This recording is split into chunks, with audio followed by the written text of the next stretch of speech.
গরিব ঘরে জন্ম নিছি, ঠেলায় পড়ে একদিন রাজমিস্ত্রির কামে গেছি। পরে আবার যে দিন কাম করি তার থেকে একটু দূরেই স্কুল, স্কুলের লগে আবার একটা দোকান আছে। তো ওই দোকানে যাই মনের দুঃখে একটা বিড়ি খাই বানাইছিলাম। পরে হুট করে পিছন থেকে স্কুলের 3-4টা ছিঁড়ে আইছে। ছিঁড়ে কইতাছে যে সিগারেট খাওয়া ভালো না, এতে স্বাস্থ্যের জন্য ক্ষতিকর। আপনার তো ক্ষতি হইতেছে হইতেছে, সাথে আমাদেরও ক্ষতি হইতেছে। এ পরে আমি আবার ঠাস করে কয়ে দিছি, এতই কানেকশন আর আপনার আর আমার মধ্যে, আমি খাইতেছি আপনারও ক্ষতি হইছে। হায় রে, এই কানেকশনটা যদি আগে থাকতো তাহলে কি আর সিঙ্গেল থাকতাম। পরে ছেড়ে দিতে আইসা কয় কি আরে কোনো কানেকশন নাই। আর আসলে হয়েছে গিয়া এই সিগারেটের ধুমা গেলে আমাদেরও ক্ষতি হয়। আমি কই থাক, সমস্যা নাই, বুঝছি কানেকশন আছে, কি করবো কন, পটান তো লাগবো, যেভাবে পারি পটিয়ে নেই। পরে কইলাম যে আসলে আপনি কোন ক্লাসে পড়েন? পরে মেয়ে কইলো যে আমি এইটে পড়ি। আমি কই বাহ, মাশাল্লাহ, তাহলে ক্লাস 10-এ উঠতে উঠতে বিয়ার বয়স হয়ে যাবে, পরীক্ষা দিবেন আর ঠাস করে বিয়ে করে রাখলাম। পরে ভাই কি আপনি বিয়ে করবেন তা আমার এখন কে? আমি কই আমি বড় ফাঁকের মানুষের বিয়ে করুন না, কাছে আছেন যেহেতু আপনার এই বিয়ে করে হারলাম। দোকানদারে খালি আমার কথা হয় না আসে, কপাল ভালো কিলকুতা দেয় নাই।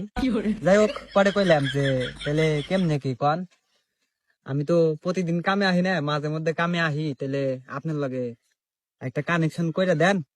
পরে মেয়েও কইলো যে না, কথা খারাপ কর নাই, আসলে আপনি দেখতে কালা হইলে কি হইবো, সুন্দর আছেন। পাম দিয়ে আমার একবারে 100 ডিগ্রি ফুলিয়ে হালাইলো।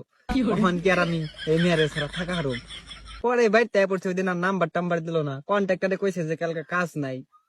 পরে কাজও বন্ধ, এখন কি করি? রাত্রে তো আর ঘুম ধরে না। মেয়ে কি এমনি আমারে কইলো যে আপনি কালা হইলে কি হইবো, সুন্দর আছেন।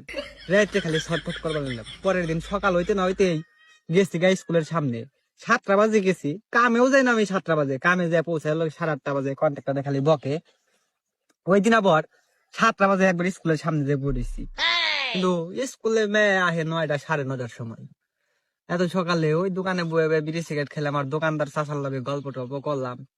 চাচাই কইলো যে তুই কেমনি কি আজকে আবার এত সকালে নাকি? পরে আমি বললাম চাচা, বুঝো না, কালকে যে মেয়ের লগে কথা কইলাম আসলে ওই মেয়েটা তোমার গার্লফ্রেন্ড। জেরেম করো। আমি কই, জেরেম কি না, আজকে না কালকে ঠিকই হবো, দেখো আজকে হোক। পরের দিন ওই মেয়ে দিহি আইছে 9:30টার সময়, স্কুলের বারান্দায় দাঁড়িয়ে রয়েছে। পরে আমি তো কিছু কইয়া হারি না, এত মানুষ, আবার স্কুলের সামনে এত পোলা পান, কেন আবার কি কয়ে বই অমনি দিয়ে আমাকে কন্ট্রাক্টরও আইসে আবার। পরে বললাম যে এক ভালো হয়েছে, একটা সঙ্গী পাইছি। কন্ট্রাক্টরও মনে করেন চ্যাংরা চ্যাংরা টাউট টাউট, মানে বন্ধুত্ব বন্ধুত্ব ভাব। পরে কন্ট্রাক্টর আমার কইলো, কয় কি রে তুই নাকি?